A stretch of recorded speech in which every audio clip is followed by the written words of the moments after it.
أعوذ بالله من الشيطان الرجيم. بسم الله الرحمن الرحيم. وقال لهم نبيهم إن آية ملكه أن يأتيكم التابوت فيه سكينة من ربكم وبقية مما ترك آل موسى وآل هارون تحمله الملائكة إن في ذلك لآية لكم إن كنتم مؤمنين. وصلی اللہ علی النبی الکریم. سورۃ البقرہ آیت نمبر 248. یہ آیت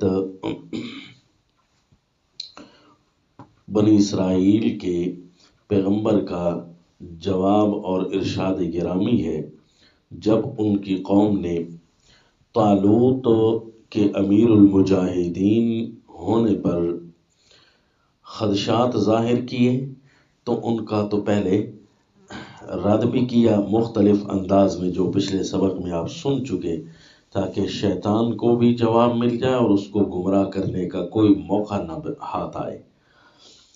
وقال لهم نبیہم کے اندر مزید ظاہری اور حسی علامات ارشاد فرمائی جو کہ شیطان کا رد بھی ہوتا ہے. کس طریقے سے؟ جس طرح کہ یہ آپ سن رہے ہیں کہ یہ جو تاکید ثانی چل رہی ہے یہ ٹوٹل 6 آیتوں پر مشتمل ہے. ایک اسی طرح جس طرح کہ حکم ثانی حکم عملی احکام عملیہ میں سے جو تھا وہ 6 آیات پر مشتمل تھا. ایک آیت اصیل اور 5 آیتیں اس کے بعد آنے والی تھی.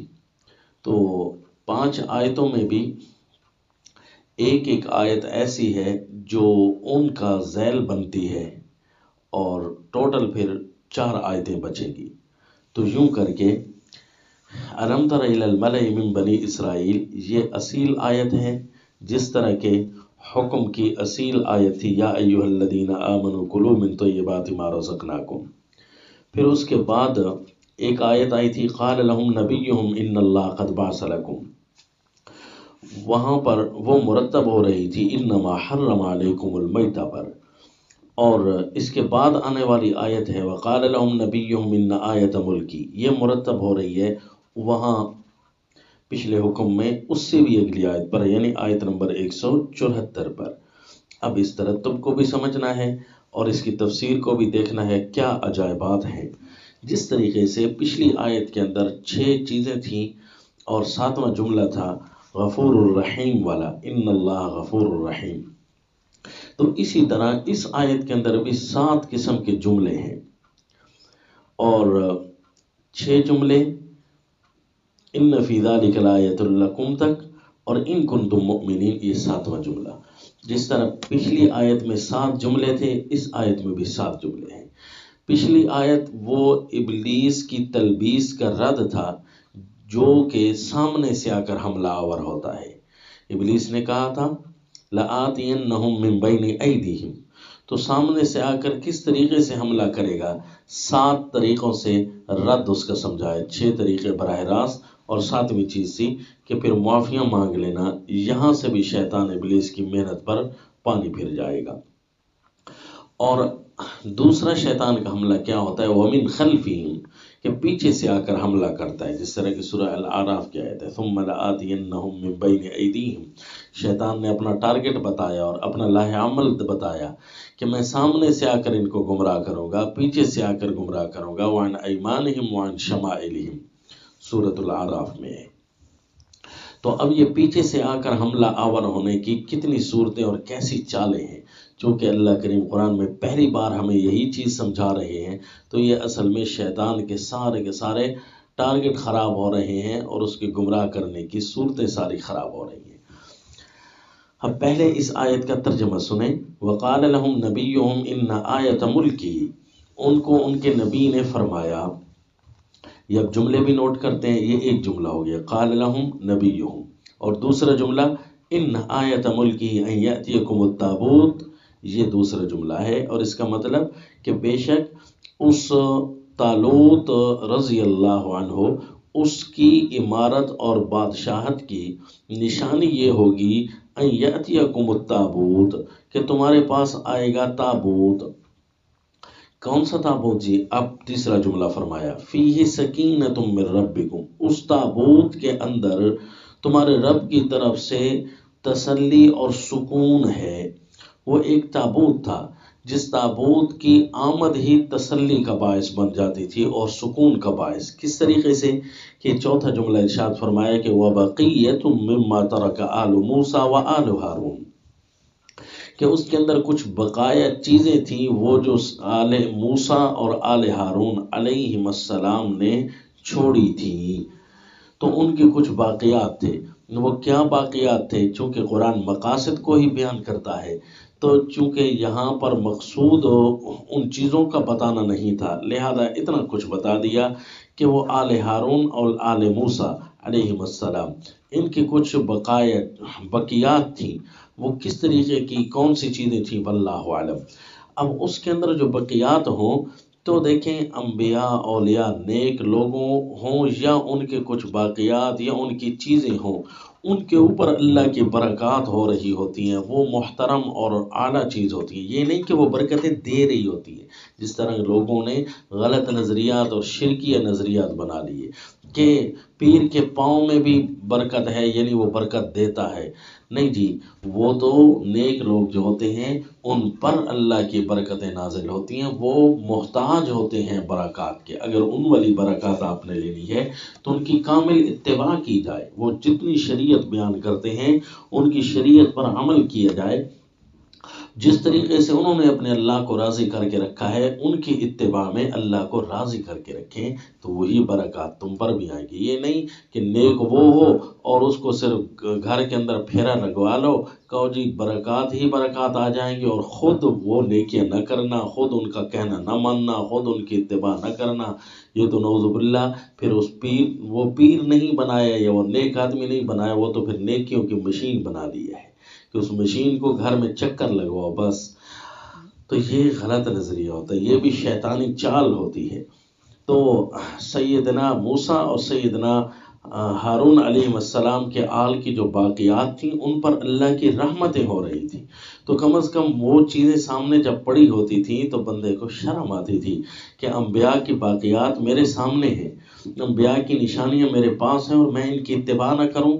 تو جیسی اتباع کرتا تو وہ جو رحمتیں اور سکون باقیات پر نازل ہو رہی ہوتی تھی وہ اس پر بھی نازل ہونا شروع ہو جاتی ہے، کیونکہ اتباع کے اندر برکات ہی برکات ہیں۔ تو یوں کر کے وہ تابوت جو ہے ان کی غیرت کا سامان بن جاتا تھا، اور یہ تابوت جب تک ہوتا تھا تو یہ تو عام آدمی کے پاس بھی کوئی ایسی متبرک اور اعلیٰ چیز موجود ہو تو وہ اس کے غیرت جاگ اٹھتی ہے، انبیاء اولیاء کے ساتھ محبت اس کو ہو جاتی ہے، اور کوئی اس کی توہین کرنا چاہے تو اس کو ایمان اس کا گوارا نہیں کرتا۔ تو یہ مارنے مرنے پر آ جاتے تھے کہ ہم جہاد میں شکست کھا جاتے ہیں نا، نعوذ باللہ لڑائی میں، تو پھر جہاد کے اندر یہ تابوت سامنے رکھتے ہیں، کوئی دشمن اس پر حملہ آور ہوتا ہے تو مزید غیرت جاگ اٹھتی تھی اور یوں کر کے وہ فتح پا لیتے تھے۔ تو یہ تابوت ان کے لیے غیرت کا سمہ بن گیا تھا۔ کم از کم طاقتور ایمان والے تو جان کی بازی لگا دیتے ہیں، تابوت ہو یا انبیاء کے فرامین ہو وہ ان کے دلوں میں موجود ہوتے ہیں، اور کچھ کمزور ایمان والے ہوتے ہیں جب تک ایک چیز ان کے سامنے نہ ہو وہ ان کی غیرت اس وقت تک بیٹھی رہتی ہے، چیز سامنے آ جائے تو غیرت پھر مزید کھڑی ہو جاتی ہے۔ تو یہ بھی ان کے لیے ایک سکون اور رحمت کا پیغام تھا۔ اور پھر پانچواں جملہ یہ ہے کہ تحملہ الملائکہ، وہ تابوت تمہارے پاس کیسے آئے گا کہ فرشتے اٹھا کر اسے لائیں گے، یعنی غیبانہ تمہارے پاس آئے گا، تمہیں نظر نہیں آ رہا ہوگا کہ کون لے کر آ رہے ہیں، فرشتے اس کو لے کر آئیں گے۔ اب یہ واللہ عالم اللہ نے ہمیں نہیں بتایا کہ یہ تابوت چلا کہاں گیا تھا اور کہاں سے آیا تھا۔ آل موسیٰ اور آل ہارون کی چیزیں بنی اسرائیل سارے کے سارے آل موسیٰ اور آل ہارون ہی تھیں، تو ان سے یہ چھن کیسے گیا؟ واللہ عالم، عین ممکن ہے اللہ کریم نے ان کی ناقدری کی وجہ سے جس طرح ان کی حکومتیں چھین لیں بنی اسرائیل کی اور ان یہ غلامی میں آ گئے، ان کو گھروں سے نکال دیا گیا، عین ممکن ہے اللہ نے یہ سکونت والی چیز اور رحمت والی چیز اللہ نے ان سے چھین لی ہو۔ اب جب انہوں نے جہاد جیسی عظیم نعمت پر جنہوں نے لبیک کہنا شروع کیا، اللہ نے ان کو تحفہ دیا کہ تمہارے پاس ایک رحمت سی وہ آئے گی، فرشتے اس کو لے کر آئیں گے، ظاہری اسباب بھی بے شک ختم ہو جائے، اللہ جو مسبب الاسباب ہے۔ اب اس کے بعد چھٹا جملہ آیا، ان فی ذلک لآیۃ لکم، بے شک اس بات میں تمہارے لیے بہت بڑی نشانی ہے عبرت کی کہ جو اللہ ہم سے چھین سکتا ہے وہ اللہ ہمیں دے بھی سکتا ہے، اور جو اللہ دے سکتا ہے وہ اللہ چھین بھی سکتا ہے، بہت بڑی نشانی ہے۔ اس لیے اللہ تعالیٰ کے احکام میں اللہ تعالیٰ کے ساتھ لڑائی مول نہ لیں، اللہ ہی سب کچھ کرتے ہیں، جو کچھ تم کرنا چاہتے ہو نا وہ اللہ سب کچھ کر سکتے ہیں، بس شرط یہ ہے کہ اللہ کو راضی کر لو۔ اور ساتواں جملہ ہے، ان کنتم مؤمنین، اگر تم مومن ہو، یعنی یہ سبق ان لوگوں کے لیے جن کے اندر ایمان کے کمالات موجود ہوں، جو عام دنیا کی طرح ہوں یا دنیا کے رذائل اس کے پاس ہوں تو وہ خواص میں سے نہیں ہو سکتے۔ یہ باتیں ان کے لیے نہیں کی جا رہی، ان کو اس میں کوئی فائدہ نہیں ہوگا، نعوذ باللہ۔ اب یہ دیکھیں 7 جملے سنیں، اور ان کے نبی نے بنی اسرائیل کو بتایا بھی صحیح کہ جیسے ہی تمہارا لشکر جا رہا ہو اللہ کریم تمہارے پاس تابوت لے کر آئیں گے، فرشتے اٹھائے ہوئے ہوں گے، یہ ظاہری نشانی بھی ہوگی، حالانکہ باطنی نشانی انبیاء کی زبان سے جو چیز بیان ہو جائے بس وہی کامل ہوتی ہے۔ انبیاء کی زبان مقدس بڑی اعلیٰ ہوتی ہے، بڑی اعلیٰ دلیل یہی تھی طالوت کے امیر المجاہدین ہونے کے کہ نبی وقت نے فرما دیا، بس اللہ کے نبی کا فرمان آ گیا ہے، لیکن ان کی مزید تسکین کے لیے فرمایا کہ تمہارے پاس ظاہری نشانی بھی آئے گی کہ واقعی طالوت امیر المجاہدین ہے کہ تمہارے پاس وہ تابوت فرشتے اٹھا کر لائیں گے۔ تو اس لیے اللہ کی رحمتیں ہیں کہ اللہ کریم احسان در احسان کرتے ہیں بندے کی تسکین کے لیے، ایمان کی مضبوطی کے لیے، ورنہ تو کامل مضبوط ایمان کے لیے یہی کچھ کافی ہے کہ اللہ کے نبی اپنی زبان مقدس سے جو بات بھی ارشاد فرما دے وہ حق ہوتی ہے، اس زبان سے کبھی کچھ غلط نہیں نکلتا، اللہ یعوذ باللہ، وہ سب سے اعلیٰ ہوتی ہے۔ لیکن یہ اللہ کی مزید خصوصی رحمت ہے کہ اللہ کریم نے ظاہری کچھ نشانیاں بھی دے دی، کچھ معجزات دے دی انبیاء کرام کو، کچھ ظاہری علامات اور نشانیاں دے دی، اللہ کی خصوصی رحمت ہے۔ اگر اللہ نہ چاہیں تو اللہ نہ دے تو کوئی اعتراض نہیں آ سکتا اللہ پر۔ تو یہ اب بنی اسرائیل کو اطمینان ہو گیا واقعی کہ یہ امیر المجاہدین ہیں کہ نبی کے فرمان کے مطابق معجزہ بھی سامنے آ گیا نبی کا کہ ان کے سامنے وہ چیز آ گئی جو نشانی بن کر آنی تھی حضرت طالوت کے امیر المجاہدین ہونے کے۔ اب یہ 7 جملے تو آپ نے نوٹ کر لیے، لیکن اب ان 7 جملوں کے اندر جو خزائن مدفون ہیں وہ بھی مزید ان کو بھی تھوڑا سا دیکھ لیں۔ وہ یہ ہے کہ یہ آیت مرتب ہو رہی ہے اس آیت پر جو کہ ان الذین یکتمون ما انزل اللہ احکام عملیہ کی آیت تھی، وہاں بھی دیکھیں تو جملے اسی طرح 7 ہی بنیں گے، 6 جملے اور اس کے بعد وَلَهُمْ عَذَابٌ أَلِيمٌ 7واں ہوگا۔ پہلے وہ جملے نوٹ کریں پھر ان کا ترتب کرتے ہیں۔ ان الذین یکتمون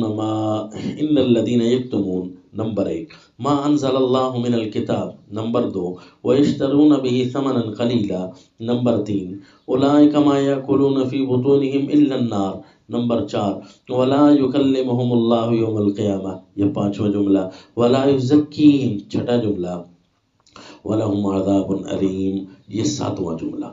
اب یہ 7 جملے اور وہاں بھی تھے 7 جملے، تو اب یہ 7 جملے ایک ایک پر مرتب ہوں گے۔ اب دیکھنا شیطان کا حملہ آور ہونا یہ جو خفیہ طریقے سے ہوتا ہے، پیچھے سے ہوتا ہے، وہ کیسے ہوتا ہے اور اس کا 7 طریقوں سے رد کیسے کیا جاتا ہے۔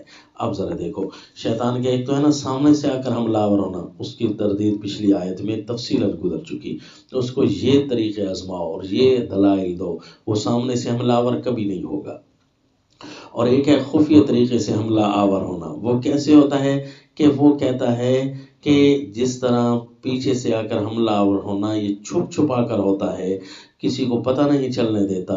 تو اسی طرح شیطان کہتا ہے ان الذین یکتمون کہ مسئلہ حق کو چھپا لو. جس طریقے سے حملہ خفیہ ہوتا ہے اس کا انداز بھی خفیہ ہوتا ہے کہ اس کو چھپا لو. اللہ نے نازل جو کیا ہے اس کو چھپا لو، قوم کو بتاؤ ہی نہیں، نعوذ باللہ. اور دوسری چیز کیا ہوتی ہے؟ ما انزل اللہ من الکتاب، جو چیز اللہ نے کتاب کی نازل کی ہے وہ کہتا ہے عام چھوٹی موٹی باتیں تو چھپانے کا کہتا ہی ہے، خصوصاً اس کا ٹارگٹ نعوذ باللہ اللہ کی کتاب ہوتی ہے. یہ شیطان ابلیس اللہ تعالیٰ کے فرمان مقدس کا سب سے بڑا دشمن ہے. مثلاً وہ ہیلے بہانے تراشے گا، اللہ کے فرمان کو نہیں پورا ہونے دے گا، نعوذ باللہ. اللہ کا فرمان تھا نا کہ اسجدوا آدم کو سجدہ کرو، تو یہ کہتے سجدہ تو میں کرتا ہوں لیکن آدم کا نہیں. دیکھا اب اس سجدہ کرنے کا کیا فائدہ جس میں اللہ کی نافرمانی کھڑی ہے، اللہ کو چیلنج دے رہا ہے. تو یوں کر کے اللہ کا حکم تو کوئی نہیں تسلیم کیا جائے گا. اللہ کا حکم یوں نہیں مانے، جتنا اللہ نے نازل کیا پورا کا پورا لے. یہ ہوتا ہے ایمان. اور شیطان کیا ہے؟ ما انزل اللہ کا سب سے بڑا دشمن ہے. اور کہے گا کیا شیطان؟ وَيَشْتَرُونَ بِهِ ثَمَنًا قَلِيلًا، یہ تیسرا جملہ آیا کہ وہ دنیا کو سامنے رکھے گا، دنیا کو سامنے رکھے گا اور کہے گا یہ تمہارا فائدہ ہے، لے لو اس میں، یعنی آفر دے گا، لالچ دے گا. اب ذرا وہ جملے سنیں جو اللہ نے اس کے رد کے ارشاد فرمائے ہیں. وَقَالَ لَهُمْ نَبِيُّهُمْ، اگرچہ رد تلبیسات ابلیس کا یہاں بھی ہو رہا ہے، مزید تر رد یہ ہے ان الذین یکتمون کے مقابلے میں نمبر 1 جملے پر مقابلے میں کون سا نمبر 1 جملہ آیا تھا؟ وَقَالَ لَهُمْ نَبِيُّهُمْ، ان کے نبی نے ارشاد فرمایا. بس قال لہم نبیہم کو ذرا سوچیں، نبی کا فرمان کوئی ہلکا نہیں ہوتا، نعوذ باللہ. نبی کا فرمان باقاعدہ ایک رہنمائی اور ایک ہدایت، ایک منزل من اللہ، ایک قانون کی حیثیت رکھتی ہے. ان کی زبان مقدس اتنی اعلیٰ ہوتی ہے کہ براہ راست وہی بول رہی ہوتی ہے اور وہی ان کی زبان سے نکل رہی ہوتی ہے. نبی کا فرمان مقدس سنتے ہوئے بھی دنیا اور آخرت کے خوشیاں سمٹ کر آ جاتی ہے. نبی کی زبان مقدس کے فرامین سننے کے لیے صحابہ اکرام جانیں وار دیا کرتے تھے کہ اللہ کے نبی کی زبان مبارک سے ایک جملہ سننے کو مل جائے. اس لیے جوک در جوک بھاگ بھاگ کر آتے تھے اور اللہ کے نبی کے فرمان مقدس کو سنا کرتے تھے صلی اللہ علیہ وسلم. خصوصاً سیدنا صدیق اکبر رضی اللہ تعالیٰ عنہ کی تو یہ حالت ہو جاتی تھی کہ اللہ کے نبی بس ارشاد فرماتے جائیں اور کوئی جملہ یہاں سے ہلے نہیں اور ہٹے نہیں اور مجھ سے رہ نہ جائے. اور اللہ کے نبی بھی صحابہ اکرام کی اس محبت کو دیکھ کر کمال درجے سے تعلیم دیتے تھے. ایک ایک جملہ بعض اوقات 3 دفعہ ارشاد فرما رہے ہوتے تھے تاکہ صحابہ کے دلوں میں مضبوطی سے مزید راسخ ہو جائے. اب دیکھو نبی فرما رہے ہیں اور شیطان فرمان نبوت چھپا رہا ہے اور اسی کی تلقین کرتا ہے. اور جب بھی کوئی بات چھپانے لگو نا، کم از کم یہ سوچ لینا کہ میں کیا ہوں اور سامنے اللہ کے پیغمبر ہوتے ہیں. نبی کی باتیں، نبی کی وحی، اللہ کے فرامین یہ چھپا رہا ہوں، پھر دیکھنا میری حیثیت یہ ہو جائے گی کہ براہ راست نبی کا مقابل ہو جاؤں گا، براہ راست دجال، براہ راست فرعون اور براہ راست ابو جہل بن جاؤں گا. یہ رد کا انداز ہے. اور دوسرا جملہ کیا تھا جی؟ ما انزل اللہ من الکتاب، اس پر مرتب کون سا ہوا؟ ان آیت ملکہ ان یأتیکم التابوت، کہ دیکھو تمہارے پاس ما انزل اللہ آیا ہے. لوگوں اس کی اتنی قدر کرو جس طرح کہ کوئی کسی کے پاس ایسا تابوت اور خزانہ آ جائے جس کے اندر اس کی دنیا آخرت کا سکون موجود ہو. جس طرح کسی کو کوئی ڈھیر سارا خزانہ صندوق کہیں سے مل جاتا ہو، اس کے اندر بہت زیادہ سونے چاندی جواہرات پڑے ہیں، بہت بڑا صندوق ہے، تو اس کے اندر وہ اپنا سکون محسوس کرتا ہے ساری زندگی کا. تو فرمایا ما انزل اللہ جو تمہارے پاس آ گئی ہے، یہ تو اس کی ایک ایک آیت کئی بڑے بڑے مدفون خزانوں سے اعلیٰ ہے. یہ ایک ایک آیت کے گرد یوں سمجھیے کہ پورے زمین و آسمان، سورج چاند ستارے گھومنے لگ جائیں تو وہ چھوٹے پڑ جائیں گے، آیت اس سے بھی بڑی ہے. اس لیے اللہ نے قرآن میں فرمایا لو انزلنا هذا القرآن على جبل لرأيته خاشعا متصدعا من خشية الله. کہ یہ اللہ کی خشیت اور اللہ تعالیٰ کی کا رعب اتنا آتا کہ اگر قرآن پہاڑ پر نازل ہوتا نا تو پہاڑ کو اس کا فہم دیا جاتا تو پہاڑ پاش پاش ہو جاتے، برداشت ہی نہ کر سکتے۔ یہ انسان ہے کہ اللہ نے اس کے دل کو اتنا عظیم بنایا ہے کہ براہ راست کلام اللہ اس کے دل پر نازل ہو رہی ہے، اور یہ ہے کہ اپنے دل کی طرف دیکھ ہی نہیں رہا کہ میرے دل کے اندر اتنے بڑے بڑے خزائن مدفون ہیں۔ دیکھا ما انزل اللہ، جب یہ خزانوں کی کسی کو وقت کا پتہ ہو، ابلیس جیسے کروڑوں بے ایمان آ جائیں، وہ بندے سے دولت کھینچنے لگے، بندہ تو کسی کو 1 روپیہ ہی نہیں دے کہ ڈاکہ نہیں ڈالنے دے اپنے اوپر، ایک ذرا سی چیز بھی نہ اٹھانے دے، جب اسے اس حقیقت کا ادراک ہو کہ میرے پاس اتنے بڑے خزانے اللہ نے مجھے دیے ہیں، تو شیطان ابلیس تو ایسا وار کرے گا کہ ابلیس تو اس کا راہ بھی چھوڑ جائے گا۔ تو اصل میں ابلیس کتاب اللہ کی وقت کو دل کے اندر خراب کرتا ہے، یہ ہے اس کا خفیہ اور چھپ کر آنے والا حملہ۔ اور اب جو تیسرا جملہ کون تھا؟ فیہ سکینۃ من ربکم، اور یہاں پر تیسرا جملہ کون سا ہے؟ وَيَشْتَرُونَ بِهِ ثَمَنًا قَلِيلًا۔ دیکھا کہ کتاب اللہ کے اندر اور اللہ کے دیے ہوئے خزانوں کے اندر سکون ہی سکون ہے، جبکہ ابلیس سکون کس چیز میں تلاش کرتا ہے؟ دنیا، چھوٹی سی دنیا۔ یہ دنیا چھوٹی ہوتی ہے نا، پورے زمین و آسمان کے مقابلے میں، جنتوں کے مقابلے میں، جہاں اربوں کروڑوں سورج بھی کچھ نہ کر سکیں، وہاں زمین پوری ہی کچھ نہ کر سکے، تو زمین کے چند روپے کیا کر لیں گے ایک آیت کے مقابلے میں؟ ان کی تو کوئی وقت ہی نہیں ہے۔ دنیا کی یہی وقت ہے کہ چند روپے پاس ہوں، ضرورت کے وقت اس کو استعمال کریں، جس طرح کے برتن کو صاف کرنے والا کپڑا ہوتا ہے، اس کپڑے کے اوپر کوئی نہیں لڑتا، اس کپڑے کے اوپر کوئی نہیں جھگڑتا، نہ ہی اس کو کوئی شیشوں میں لٹکا کر رکھتا ہے، بلکہ برتنوں کو شیشوں میں رکھا جاتا ہے، اس کو ضرورت کے مطابق استعمال کیا جاتا ہے، وہ نہ صحیح تو دوسرا صحیح، وہ صافی ہوتی ہے۔ یہی ہے متاع الدنیا، جبکہ ابلیس اس کی وقت بناتا ہے اور اللہ کی وقت اور اللہ کے فرامین کو چھڑوا رہا ہوتا ہے۔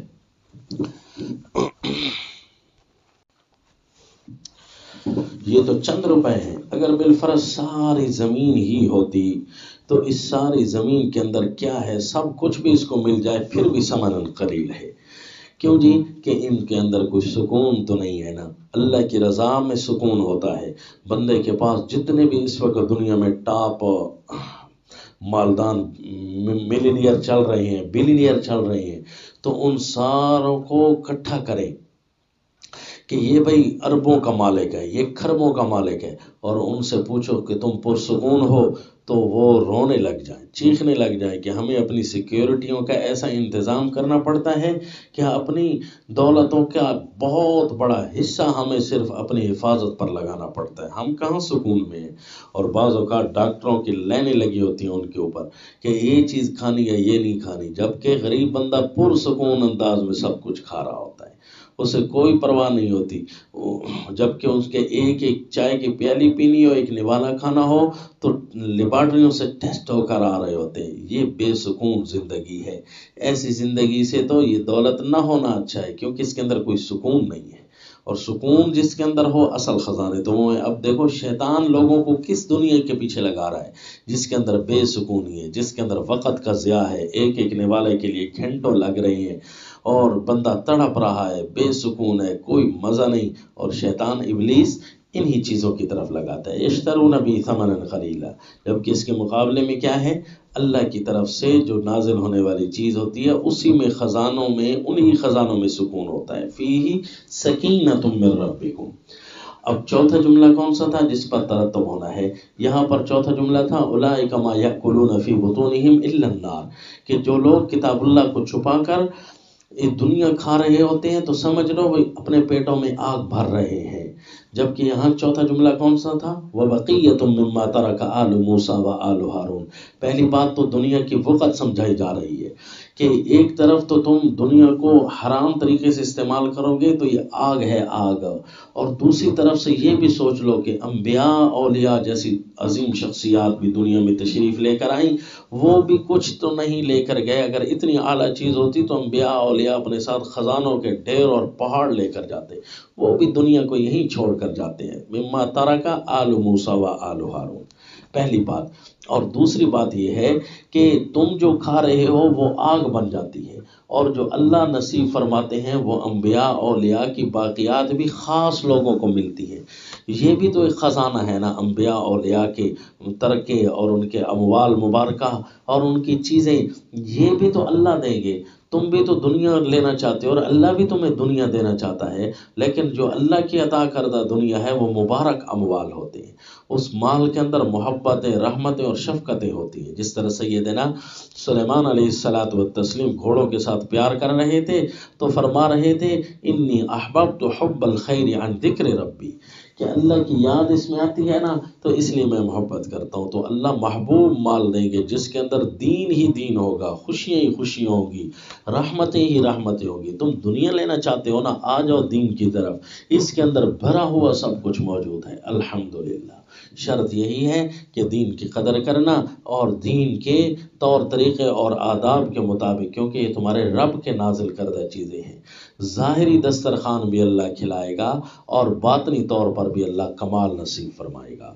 یہ چوتھے جملے ہو گئے۔ تو یہ جب حقائق بندے کو معلوم ہونا تو ابلیس جیسے کروڑوں کیوں نہ آ جائیں ان کو بندہ جوتی کی نوک پر اٹھاتا ہے۔ اور ابلیس کو جب یہ باتیں پتہ چلتی ہیں نا، شیطان اس کے شتونگڑے اس کو جا کر بتا رہے ہوتے ہیں کہ تیرا یہ حشر کر رہا ہے قرآن، اور قرآن بیان کرنے والا تیرا یہ حشر کر رہا ہے، تو چھوٹا ہو جاتا ہے، صغیر ہو جاتا ہے، چڑھنے لگ جاتا ہے، کڑنے لگ جاتا ہے، رونے لگ جاتا ہے کہ میں اتنا گھٹیا ہوں، اتنا گھٹیا ہوں کہ جس کو میں نے سجدہ کرنا تھا آج وہ مجھ سے اعلیٰ ہوا بیٹھا ہے اور وہ میرا دشمن ہے۔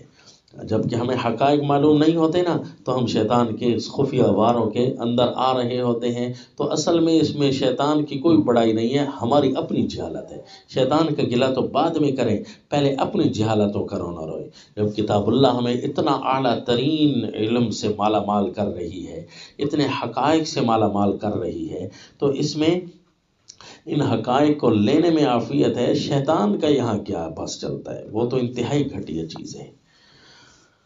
اب آگے دیکھیں جی، پانچواں جملہ کیا ہے یہاں تھا، وَلَا يُكَلِّمُهُمُ اللَّهُ يَوْمَ الْقِيَامَةِ، جو شیطان کے شتونگڑے بن جائیں اور کتاب اللہ جیسے عظیم حقائق کو چھپائیں، لوگوں کے سامنے بیان نہ کریں، اپنے آپ کو بھی نہ سمجھائیں بتائیں، تو اللہ ان کے ساتھ دن قیامت کوئی کلام شفقت نہیں کرے گا۔ کیونکہ میری کلام دنیا میں آئی تھی نا، تمہیں نہیں نا اچھی لگتی تھی، تو آج بھی میرے ساتھ کلام نہ کرو۔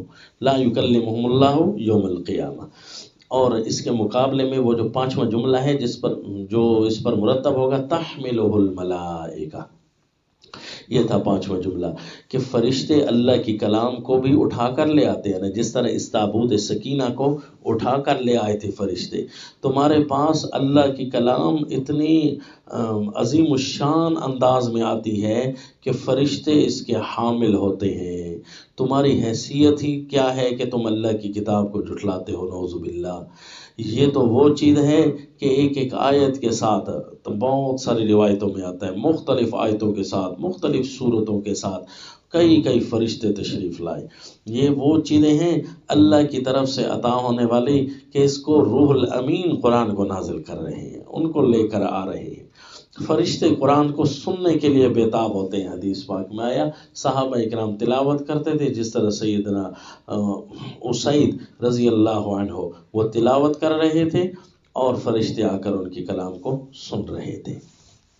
تو دیکھا اللہ کی کلام اتنی اعلیٰ چیز ہوتی ہے کہ فرشتے اس کے حامل ہوتے ہیں۔ رسول اللہ صلی اللہ علیہ وسلم نے سیدنا جبریل امین سے فرمایا تھا کہ آپ نہیں آئے، اتنا عرصہ ہوا، وہی کچھ عرصہ فترت کا مزید گزرنا، اللہ کی اپنی چاہت ہے، وہی کتنے دنوں کے بعد آئے۔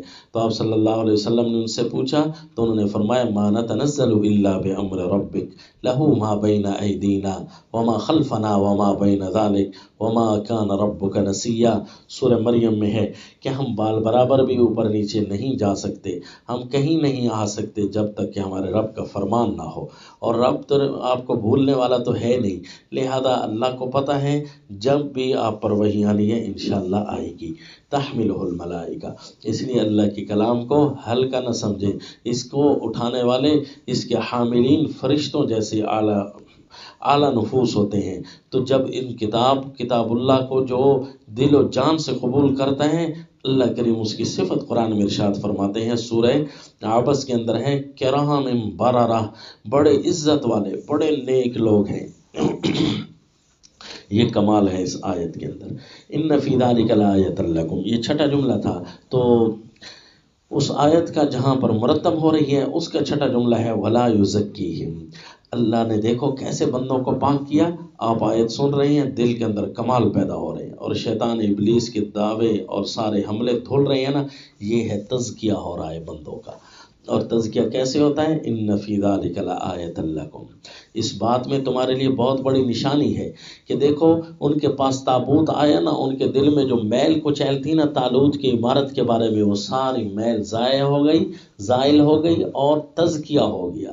اسی طرح اللہ کے فرامین جتنے بھی آتے ہیں وہ سارا کا سارا دلوں کا تزکیہ ہوتا ہے. شیطان گناہوں کی میل کچیل دلوں میں ڈالتا ہے، وہ تزکیہ بن جاتا ہے، اور دل کی حیثیت بادشاہ کی ہے. پھر پورے اعضاء پر یہی قادر ہوتا ہے.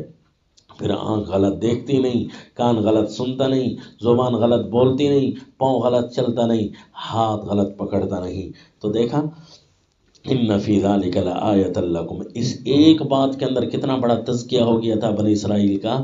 تو دیکھو اللہ کی کتاب کے اندر بہت بڑے تزکیے ہو رہے ہوتے ہیں. یعنی شیطان کا جو پیچھے سے اور خفیہ حملہ ہوتا ہے اس کی وجہ یہی ہوتی ہے کہ علم کی روشنی نہیں ہوتی. جب روشنی نہ ہو تو اندھیرا ہوتا ہے، اور اندھیرے میں چور ڈاکو آ کر خفیہ حملہ کر جاتے ہیں. تو اسی طرح کتاب اللہ کی روشنی ہوگی تو کتاب اللہ کی روشنی سے تمہیں میل کچیل دور سے نظر آ جائے گی، اور تم فوراً اس کو کتاب اللہ کی روشنی سے اور کتاب اللہ کی خوبصورتی سے اس کو صاف کر لو گے. اور ساتواں جملہ یہ تھا، ان فی ذلک لآیۃ لکم ان کنتم مؤمنین. اگر تم مومن ہو، یعنی اگر مانتے ہو تو یہ چیزیں بڑی اعلیٰ ہیں. اے بنی اسرائیل، اگر تم مان لو نا تو یہ تمہارے لیے تابوت سکینہ ایک پیغام بن کر آئے گا، اور اس پیغام کو بھی اگر چھوڑ دو تو پھر تو تم کافر ہو. پھر تو طالوت کی عمارت کا اقرار تم سے کروانا ہی فضول ہے، کیونکہ تم تو کفار کی طرح ہو. یہ تو صرف مومنین اور مجاہدین سے اس کا اقرار کروایا جائے گا، ان کنتم مؤمنین. اور اب اس جملے کا جو ترتب ہے وَلَهُمْ عَذَابٌ أَلِيمٌ پر ہے کہ جو مومن نہیں ہوتے پھر کیا ہوتا ہے، جو شیطان کے حملوں میں آ جاتے ہیں تو ان کو سمجھا دو، ہو سکتا ہے اس طریقے سے وہ شیطان کے حملے سے باز آ جائیں کہ تمہارے لیے دردناک عذاب تیار ہے. اگر مومن نہیں بنو گے تو عذاب ہوگا دردناک. کتنا دردناک؟ جتنی کتاب اللہ کی خوشیاں چھوڑی اسی طرح تمہارے اوپر درد دینے والا عذاب ہوگا. ایک ایک لفظ کو چھوڑا، ایک ایک آیت کو چھوڑا، درد ہی درد ہوگا تمہیں. وہ بین ہی اسی طرح جس طرح کہ انہوں نے جہاد کو چھوڑا تھا اور رکھنے ڈالے تھے مجاہدین کی راہوں میں، تو کتنا درد ہوا ان کو. حتیٰ کہ قرآن پاک میں آیا کہ جب انہوں نے بیت المقدس کے جہاد کو چھوڑا تھا 40 سال تک ذلیل و رسوا ہوتے رہے. محرمۃ علیہم 40 سنۃ یتیہون فی الارض، سورۃ المائدہ میں ہے. 40 سال ذلیل اور رسوا ہوتے رہے.